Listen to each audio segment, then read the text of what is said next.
Hello, everybody. Welcome back to the SOM TV podcast. My name is Jason Wise. On today's podcast, I am going to speak with the winemaker at one of the wineries in my upcoming film, Cup of Salvation. I know many of you have been waiting for the fourth SOM film. It is almost there. This is a little bit of a teaser, and I strongly recommend you grab some of their wine as soon as you can, because as goes with these films, the wine goes away. Everybody, I want to remind you to go to somtv.com. We have a lot of great things coming. We have a brand new documentary on Burgundy that we've been filming for quite a while, coming up very soon in the next few weeks. And we also have a behind the glass on the eponymous winery, Willamette. It's an amazing story of that incredible journey that winery's taken to basically start Pinot Noir at the level it is in the United States. You're going to love that. Go to somtv.com and enjoy that. And also watch this conversation that I have right now that you're listening to on somtv.com if you're a subscriber. You can see everything we talk about. We film that in person. Without further ado, my conversation with Tahmiene Momtazi from Maysara Winery in the Willamette Valley. I am here with legendary winemaker. That's my title for you. Oh, I was going to say. Tahmiene Momtazi over at Maysara Winery here in the Willamette Valley. This is exciting. We haven't filmed a whole lot here in the Willamette Valley, which is really unfortunate. Some of the great wines of the United States come from here, but we're here now. So we're gonna make this right, and no pressure. Thank you. Well, welcome to Oregon, and we hope you enjoy our lovely weather here. And it's not raining, so it's a positive for you. I miss rain. I live in Southern California. I would say that I'm going to try here to pretend like we weren't drinking wine until the very late into the night last night. I'm going to try to pretend that we are fine right now and everything's okay. All right, so I'm a good actor, so we're good on that. That's good. That's good. Well, honestly, you have a hell of a career, and I want to get to the fact that this winery that we're sitting in right now not only is one of my favorite wineries that I can name. You guys are a big part of my next film, the next SOM film, Cup of Salvation. So there's a little bit of extra love that I have for you guys, but for you to be a winemaker and have gone all over the world, and we'll get into a little bit of your career, but then come back and work with your family. I'm going to get into whether you regret that decision or if that was the best decision you ever made in your life. But I want to start first with kind of why you wanted to be a winemaker. What was the thing that made you go, this is the profession I want? Is it growing up in a wine family? What was it? No, actually it wasn't. It was actually from my college advisor. And so I actually went to Linfield College, now called Linfield University. And my advisor, I was studying general math and science, wanting to go into the medicine program, just wanted to be a doctor. And I was talking to him, and I'm like, what do I do? What are the next steps? And he asked me, he's like, your family's in the wine business. Why don't you go into this? And I'm like, that's just so typical of every first child going into that. So I don't want to follow the norm. And he's like, think about it. You're really good in science. You got good math skills. Just really think about this. And I was like, well, no, I don't want to. And he was like, okay, let's just make a deal. You do a harvest or work for a winery for a summer. Just figure it out what you want to do. So I was like, okay, I'll make this deal with you. I'm going to tell you I'm going to hate it. Just telling you this. And he was like, well, I just want you to not think about your family. They're in the business. Just generally want you to think about it. So I'm like, all right. Came back. So I told my dad, I was like, so I need to find a job for a couple months while I go to school because I made a deal with my professor. And he was like, okay, well, you can work here for a lab for harvest. And you can do it early in the mornings or do it after class, just whatever works with your schedule. Mm-hmm. And I was like, okay, we'll do that because I had early classes. So I would get done around 10 a.m. and then drive over here and do lab because they would be done with their punch downs and pump overs and all that stuff. So I could do lab. And actually, that's where I fell in love with it. The science of it. The science. Mm-hmm. And I was just looking at the numbers, seeing what's happening. And I was like, oh, I get it. And I really fell in love with that aspect of it. Mm-hmm. And I never got into production at all. I was just more into lab. And I'm like, I love this. I want to stay in lab. And that was the whole focus I was trying to do. So when I went back to my advisor and I was like, I do like lab. And he was like, okay, so let's figure out what the next steps are going to be. And I'm like, oh, great. I feel like you made this harder than you needed to make this. Yeah, I did. Really. I went to the wrong school because I did it. I was like, that's what I was like, oh, great. And when he literally told me, he's like, you have to transfer out. So we're not bringing a wine department in here. You got to go to Oregon State. Yeah. Or go Davis. And I was like, okay. Then I started doing the pros and cons of where I wanted to go. And the pro was going to stay near my parents. Not saying that my parents were my crutches, but I just felt like having my parents near me would just be a little bit more humbling for me to not forget who I am and everything. So I went to Oregon State and started getting my degree in beer master and winemaking. They did offer me to go to the whole like enology department part, but I was so scared because I would be the first graduating class, and I just wanted to graduate and I just wanted to leave, and I was like, please let me leave college. And also being a fall baby, I didn't turn 21 until like October and like end of October, so I couldn't take any of my tasting classes until like another year. And I was like, you're just sucking my money. And I just want to. It's such a stupid, I mean, the drinking age, especially with education, I just can't. That's a whole other podcast. Yeah, but it is definitely. The stupidest thing in the world. Yeah. So I just pretty much got the degree. And the reason I got a degree was just because that was one of the rules that my father really was like, all of you guys are going to have a degree. And I said to them, I was like, if I'm going to go for this, let me learn about it. So at least I can understand what I'm doing. Right. So I finished in 2006, and on Father's Day I graduated. And I told my dad, he didn't know, he had some like, you know, I didn't ever told him, I was like, I'm going into winemaking. I just said, oh, you know, I'll take some classes. Mm-hmm. But when I graduated, I was like, oh, I got a degree in beer master and winemaking. So, you know. So you did it. Yeah, I did it. And then you went and you did what all smart people trying to get into the wine business do, is you got your hands dirty and went all over the world and yes, worked in New Zealand, worked all over. Yeah. So I worked in New Zealand, and while I was in school, I actually worked for a little winery called Bell Valley Cellars that is not there anymore. But I worked for Joe Wright, and he he put me in production. And then I fell in love with production too. And I was like, wow, I really like what I'm doing. Because he was just like, yeah, your hours don't fit in our lab part. But come and, do, punch downs and move wine around. And I just fell in love with like, oh, you can tell a whole story about this. Right. Of the vintage. And that's when I was like, okay. And then when I came and graduated and I applied, and I told my parents this, I was like, I think the last name is like killing me here because Momtazi, because I applied everywhere and no one was accepting me.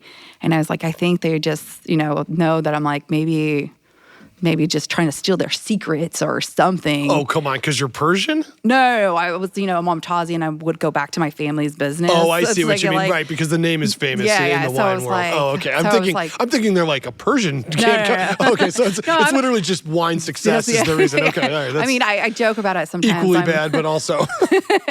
Well, I do joke around that I am a terrorist. Oh God. Oh my God. I'm not touching that. No, but I mean, I was more of that, like, didn't want. So I said, my dad took me in 2006 and said, here, work harvest, and then leave after harvest, then leave. We have a 5-year, deal that you go outside of the family business. You won't come back to Oregon. No one will know who you are. So we made that plan. So I got a job at Kim Crawford. And then when I worked at one of the winemakers. How quick could you make me a Sauvignon Blanc right now? Can you do that pretty quick? If you gave me the fruit, yeah. Yeah, okay. You will have it like in a month. Okay. Bottle in a month. Okay. But I mean, so when the winemaker saw me and he turned around and was like, you kind of are heavy on red production of how many like harvests you've done, we were going to put you in white production. I got really furious with them. I was like, I don't want to make white wines. Don't care about white wines.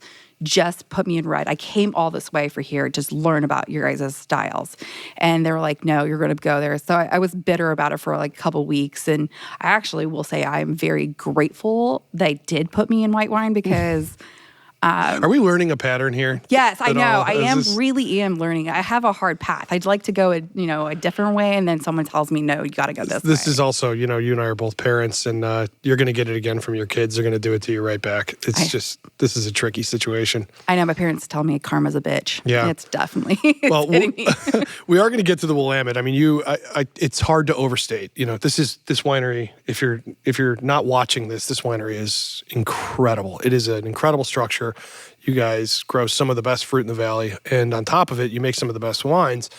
You also do something that it should be more common, but it's really not, is to hold your wines until you think they're ready to release, which is probably a terrible business decision. But no, I'm just kidding. It sounds like a terrible business decision. But it makes the wines incredible when you get them. There are certain wineries out and not United States, but outside of the United States, you'll see wineries that do that. A lot in France, yeah. And so that's the concept that when I came here, and that was one thing when tasting, maybe being raised on the site and understanding this, was from our 2001 vintage up to 2006, was our wines are not ready to drink like that vintage, or you're not supposed to drink it fresh. And what, talking to my dad, it was I know that we need to release, but I think we need to release wines when we really are ready to release, because people are going to say, oh, it's ugly, or it's tight, or it needs more time. So why do we release something like that? You can control that narrative, yeah. So why do we do that? And then people would then have a whole time to try and explain to people, no, hold it. Just really hold it. So we did that. We made that decision for people. We're going to release the wines when we think it's ready and for you guys to drink, and not make that assumption, oh, I need more time, or I need to hold this wine, or why is this wine tight? Yeah, the evolution of a wine is one of the things a lot of people do love to watch something, but, I don't want to pigeonhole all Americans, but we're not the best at saving wine. So generally, your impression is what you get, and that's a smart move if you can do it. I want to open up this bottle you have here. You have a 2007 Mitra Pinot Noir. Did I say that right? Mitra? Yes. Yeah. I have actually had this wine, believe it or perfect. not, because your father graciously sent me a bottle of this, and it's tremendous. I'm excited to drink it again. So that is my first vintage when I came into our family business. So, and it's actually the last vintage that I made Mitra, because we changed the whole portfolio for Maysara over time. So, this is 100% new oak. Interesting. And I did it in 12 months because I had to flip it. Man, it's good. Ooh, it's really good. And it's 37.5%, 113, and 37.5, 114, and then 25% of Pomard. You guys writing this down? Okay. It's really, really, this is the kind of wine that if anybody tastes this, I don't know if this is a compliment or not, but it's incredibly easy to go to Burgundy on a blind tasting with a wine like this. It doesn't seem, it just doesn't seem like, I don't know, it doesn't have the big cherry Coke stuff that you get a lot of times. It just doesn't have the I hate the term New World. It's not a correct term, but it doesn't have those elements that you often get. You can use that word. It's okay. Okay. We'll forgive you. Okay, fair enough. But to go back to your part was that when I came back to in 2007, my dad was having some situations, and there was a winemaker that my dad really wanted to take over while I was not going to be here. And he literally told my dad, it's I want this position, but being told in 5 years your daughter is going to come in. Right. I want to build something and build my name and build your guys' wines. And it's understandable. It was totally understandable. My dad respects him. And still to this day, he says, he was the one that really kind of told him, is bringing another winemaker in and then trying to say, okay, we have a new winemaker. We got to figure out their stylistic. Now we know what my style is and what Maysara means, or what our portfolio is. Well, I think meanwhile, your father, who I'm going to talk to on another episode of this about his whole story, which is remarkable. One of the best stories in wine, in my opinion. I'm sure he's thinking, my daughter's going to make the wine. She's going to be a proxy for me based on the fact that she's my daughter and I'm going to be close. And I'm sure you were like, just knowing your personality and knowing all of your sisters and everybody, I'm sure you put a big stamp on this wine. I heard some stories last night at dinner, you and your father butting heads quite a bit. Oh, we butt heads. We have to butt heads. Yeah. If we don't have a butting head each year, then something's wrong. Like, Okay. So, I mean, when I took Is this a position, Persian thing? Because this is kind of a cliche for Persians to be like ready to like fight. I think it's a father and daughter fight and thing. hug. Yeah, that is a father-daughter thing it's too. a Yeah. really a father-daughter thing, and it's always Fight I say and hug like within 10 minutes. Yeah, that's because good. I have that father and daughter relationship, and he's the farmer and I'm the producer, so we understand what we are talking to each other about. Mm-hmm. So when he says this needs to come off, I'm not going to argue with him. It's like, okay, I'm going to figure out how to bring it in. Right. But when I took the position, it took 2 weeks for me to think about when he offered me this position. Yeah, how does your father offer you a job? Like when he comes with, here's your salary. I mean, how does that negotiation go? Are you just like, I'll walk? Oh, I must have been really stupid. I was young. I was 24. Right. I never talked about salary. I mean, I still am stupid in that sense of asking about getting money from them. But Right. in the sense of like, it was more what I negotiated was that, I'm going to put a new wine out. I'm going to have my own like label, meaning I'm going to add a new portfolio in there. We're going to change a little bit of things. And,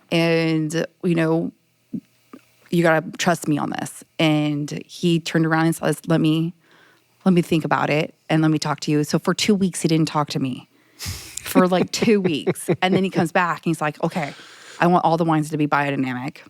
And I literally got so mad at him. Biodynamic is the next thing we're going to talk about. Let's do that now. I think this is the right time for this. So I think when it comes to the topic of biodynamics, and why I really want to get into this with you is because your father is, we just say, this is one of the premier wineries for biodynamics, probably in the United States, if not definitely in Oregon. So I think biodynamics often has some reservations about it. What does it mean? And I think from your perspective as a winemaker who was told, we're going to be biodynamic, I want to know what your opinion was of that. There's two parts of that. Because as a winemaker, and also I always half the time I think as a consumer too, because when I make my wines, I think of as a consumer, would I drink this? So as a winemaker, what I understood being told I'm going to do biodynamics was making I'd hate using the word raw or natural, but just do it the classic way that you're not manipulating the wines. So that's what I was understood that we're doing. But in biodynamics, which I argue with them all the time about, is that there's made with biodynamic grapes and then biodynamic wines. And we have the same certification stamp. So when you go... Oh, interesting. Yeah, it blows my mind sometimes. Like I go out, to grocery stores and I was like, oh, I would like to buy a biodynamic wine. They're giving me a wine that's made with biodynamic grapes, at which I'm like straight out saying like, look, it's saying it's made with biodynamic grapes. I don't want that. I want a biodynamic wine that's really made biodynamically, that's natural, that's raw. I just want what the fruit's going to do. And they get really confused and they're like, well, this is what it says on the label. Right. So as for me, for consumers, it's a mess. I mean, again, that's like 10 podcasts to even try to decode. No, I know. That maybe no one would want to even listen to anyway. Yeah. But but for me, what a biodynamic wine means, that the fruit has to be certified biodynamic and the winery has to be certified biodynamic. So we're getting inspected in the vineyard and the winery. So we're not metabolizing the wine. We're not acidifying the wine. We're not, I like to say, Jesus is not coming in.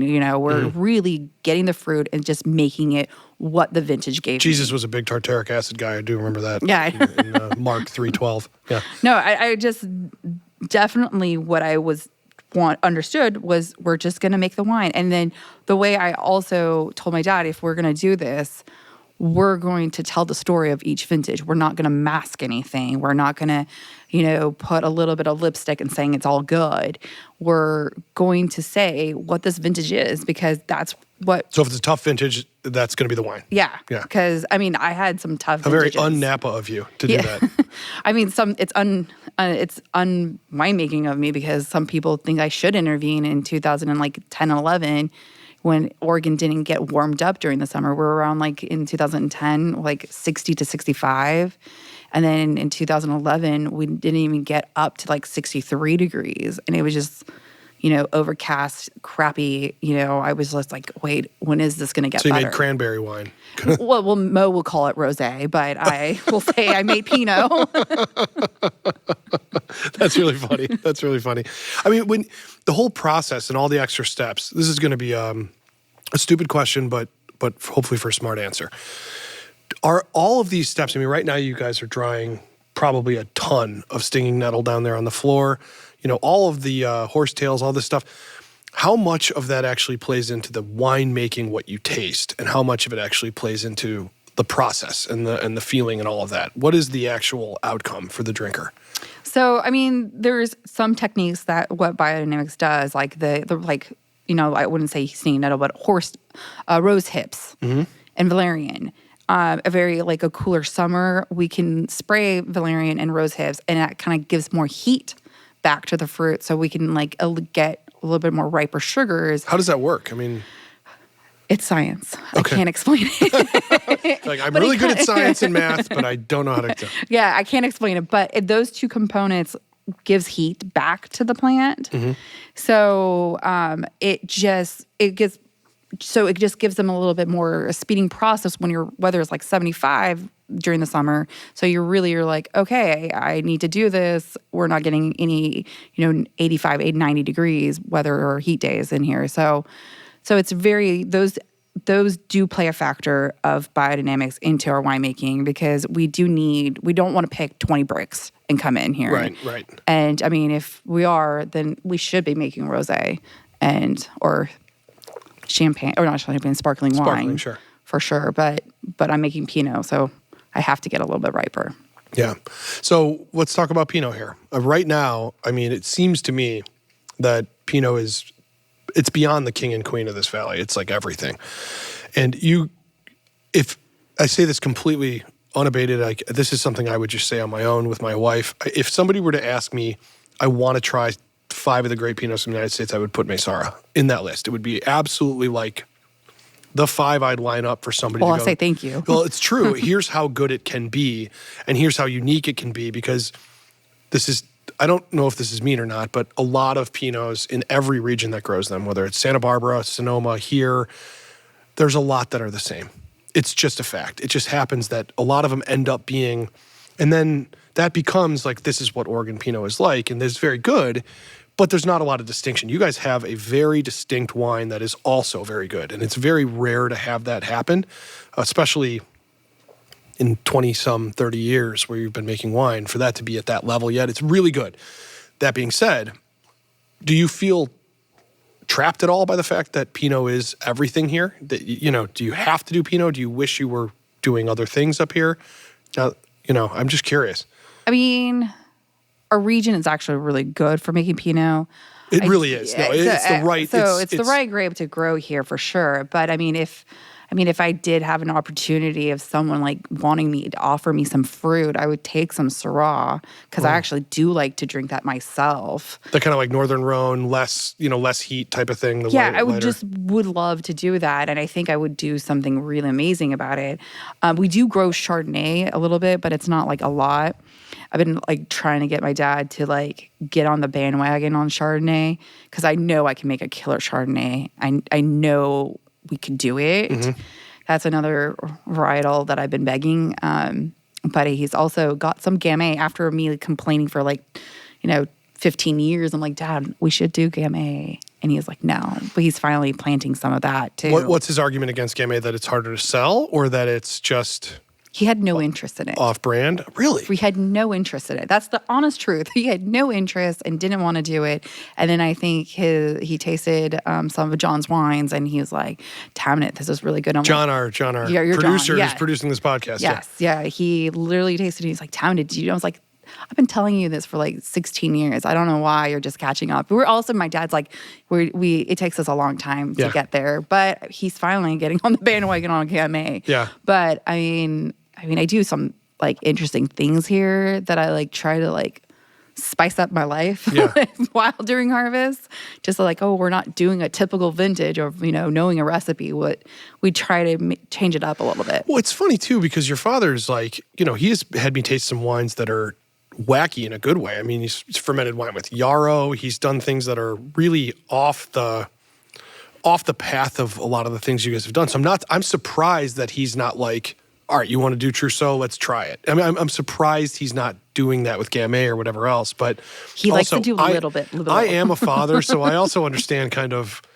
It's do as I say, and then occasionally it just becomes you think it's your idea when it really wasn't. I've watched myself become this old man, kind of thing. So what other varietals? So right now you guys are doing Pinot Blanc. Yeah. You do Pinot Gris. I do Riesling. That's right. You do a Riesling. I do a Riesling. And then you do obviously lots of Pinot Noir. What else besides Syrah and Gamay would you like to see up here?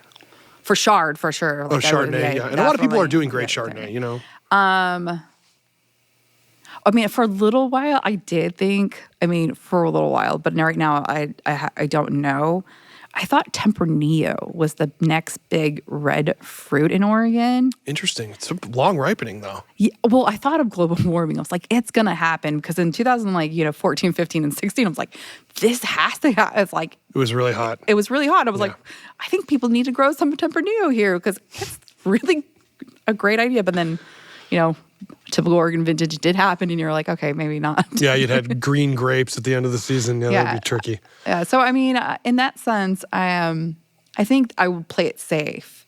Maybe it's the mom in me now. Like I was like, okay, let's just go baby steps now. Yeah. Maybe if you talked to me about 10 years ago, I was like, let's do it. Just try it. It'd be interesting. I think Tempranillo could be an interesting challenge. You would have to do some adjustments though. Vintage by vintage, that would be. But it has to be Southern Oregon. Oh, right. Okay. So Southern Oregon. Like Rogue Valley type of place? Yeah. You could definitely do it down there. It gets hot. Yeah. So I thought of that, but right now, I think for the varieties here in this valley in the Willamette, I think those are the safest ones. But the Syrah, I would definitely get it from Walla Walla area. Okay. Interesting. So you'd get the fruit. Yeah. I don't think you can grow it here. It needs more heat. Or if you plant a lot of rocks around it. I know we're off on a tangent, but I will say, there are some really great, Pax over in Sonoma does some really great low alcohol, early pick. Syrah, that's really nice. The Northern Rhone, there are some vintages where it is really thin, and it's still really good. No, I agree, but I think I would pick early. Yeah. See, that's where I think needs to be picked, done in a right location. The acidity and the alcohol and tannins have to balance each other. Mm-hmm. I know there's three, so you can't say a seesaw or to do it. But those three components, if you pick the right time. You could also co-ferment. You could do a little bit of white with it and lift it up a little bit. True. I could do that. But I'm a sucker to be 100%. I was going to say, man, if there's anyone in the room I don't want to fight, it's you. Yeah. I'm 100% on that because I'm scared. I do make a white wine. I call it White Owl, and it's our Muscat.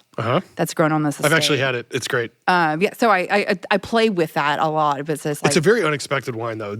I don't know what I would call it ever if I was given it without knowing what it was, but it's really tasty. It's really good. Thank you. It's a fun wine that I make during harvest. It's just to give me some oh, look, some other varieties. We have the little bit of the Muscat, a little bit of the Riesling, the Pinot Gris, and the Pinot Blanc, and then just use those 4 grapes and saying, here, it's something fun for you guys to drink. Amazing. And people think when they smell it, they're like, oh my God, it's going to be really sweet. But they're like, oh, whoa, it's not that sweet. I like to do that to people. Yeah. Let's talk really fast just to wrap this up. What's the culture of the Willamette, of this wine region? How is it different from other regions? And then how are the AVAs within here different from each other? Well, definitely the AVAs are very different from each other because here being the McMiddley AVA, we're in the mouth of the Van Duzer corridor. And then being an hour away from the coast. So we get a little bit of the coastal breeze. And the Van Duzer corridor sounds like some very complex, Norwegian math problem or something. It took me a long time. I was wondering who is Van Duzer? And it was a park ranger apparently that he was kind of studying it. And then he was seeing there was a wind gust and they named it after him. Mm-hmm. That's what I was told. But, it's a park ranger. I definitely read that. But he hits this little one. I don't know how. It's kind of like a spiral, it looks like a blow of mouth. Just hits through a little bit of the Aloha Amity, but the McMiddley AVA gets a little bit.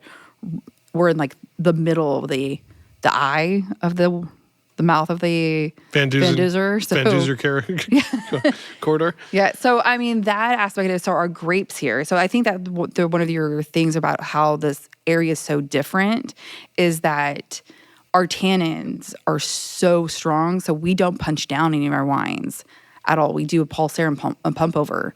So we're very like respectful that the tannins are going to be big and monster, so we just back away a little bit. And partly why you hold your wine. Yes. Yeah. Yeah. I mean, sometimes I sit there and I'm like telling people, I'm like, don't punch it, like really. And then like my dad's like, punch it. I'm like, no, don't, please. And also Pinot Noir is a fragile grape to work with. So you have to respect what the fruit is. So, I mean, it can't take the abuse. So that's one thing. Another thing that I think we always think about is that we're working with a finicky fruit. We need to be very soft and gentle with it. So not to abuse it. It's rare that people talk about tannins when they're talking about, Pinot. I mean, I live in Newburgh. And I'm in the Ribbon. They told me, I live in the Ribbon Ridge area, near that area. So it's totally different. Like the wind is not as much. Are you happy with where the winery is and where your fruit is? When you look at some of these other regions that don't have the tannin issues, are you like, man, it'd be nice if we were over there? Or? No, I actually, for the farm aspect of it, I do appreciate where my location is. Sometimes I will say, I wish the first facility that my dad, or the property my dad was looking at, we were there, because tourism was way better. Right. We're really out in the beaten path. So you really got to drive through here to see us. But it's one of the more beautiful regions, though. I mean, driving through the Willamette is not ugly. So no, it's not ugly, but you have to do it. Start with us. I always tell people, start with us, and then if you're going to Portland, work out there, or work up or work down. But start with us first. Yeah, that's great. So where do you see kind of your winemaking style and what you're going to try to do in the next, say, 10 years, 15 years? Is it going to be stick to what you have done and just keep it at this level of quality, or do you have any big aspirations to change things? I do have aspirations to tweak little things every year, because I don't think, that I'm like figured all the answers, because if I do, I think I'll be dead.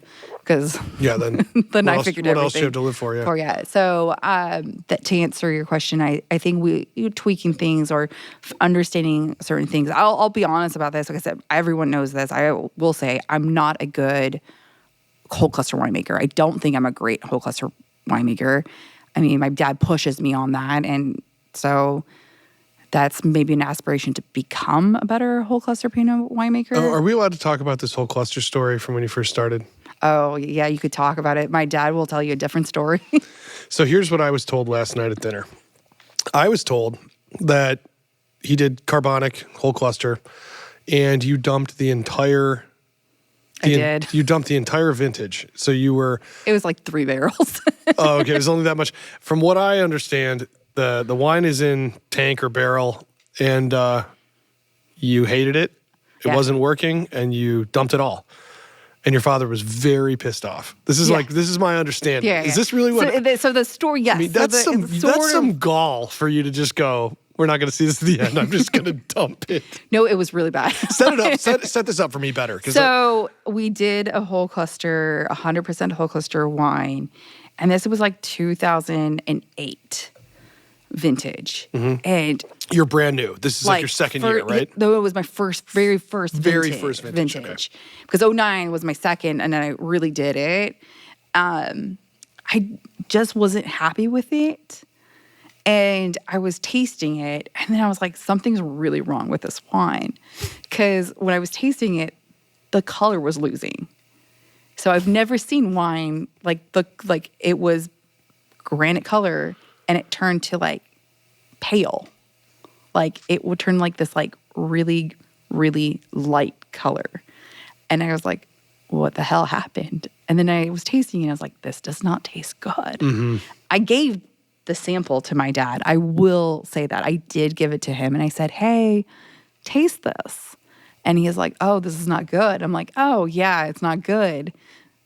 I think I'm going to dump it? Yeah, definitely dump it. Never told him it was his whole cluster. So I dumped it. And then he turns around later and it's like, hey, what happened to that whole cluster? And I'm like, oh, remember that wine you tasted? And he's like, yeah, that was your whole cluster.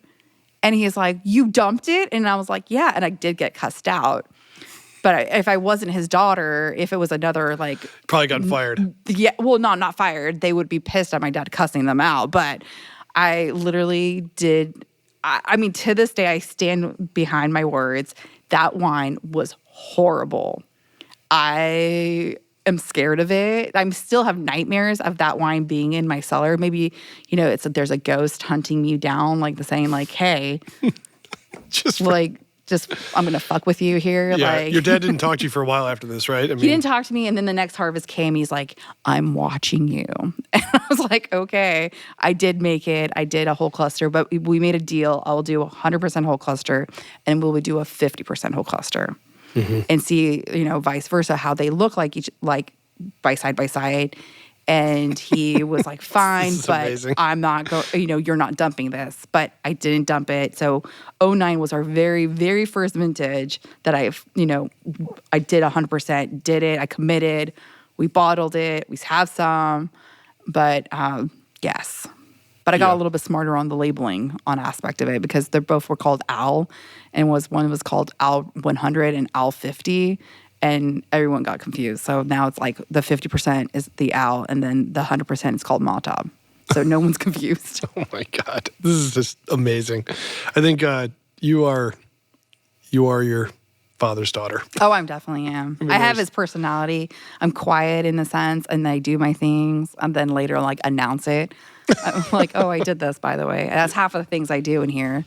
Yeah, well, you make stupendous wines, and thankfully your father has the patience to see his younger self go through the process. Tahmiene, it's an honest pleasure to taste this wine with you. Thank you so much. All right. Thanks for having me. I want to thank Tahmiene Momtazi and the entire family there at Maysara Winery for the hospitality. This is a really, really good wine. I strongly recommend that you pick up some of their Pinot Noir. It is fantastic stuff.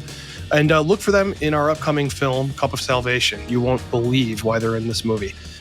Go to SomTV.com. Make sure you go. We have great stuff coming. We have the documentary on Burgundy. We also have a documentary on William Sellium. And there's new content every single week. Hundreds and hundreds of hours of the absolute best food and wine content you can find. James Beard award-winning food and wine content that you can find anywhere else. SomTV.com. I also want to thank John Adams, our podcast producer, and I want to thank all of you for listening to the very end. If you love this podcast, please, please, please give us a great review wherever you listen. Apple Pods, Spotify, anywhere. It really helps us out. All right, everybody, be safe and enjoy a good glass for me.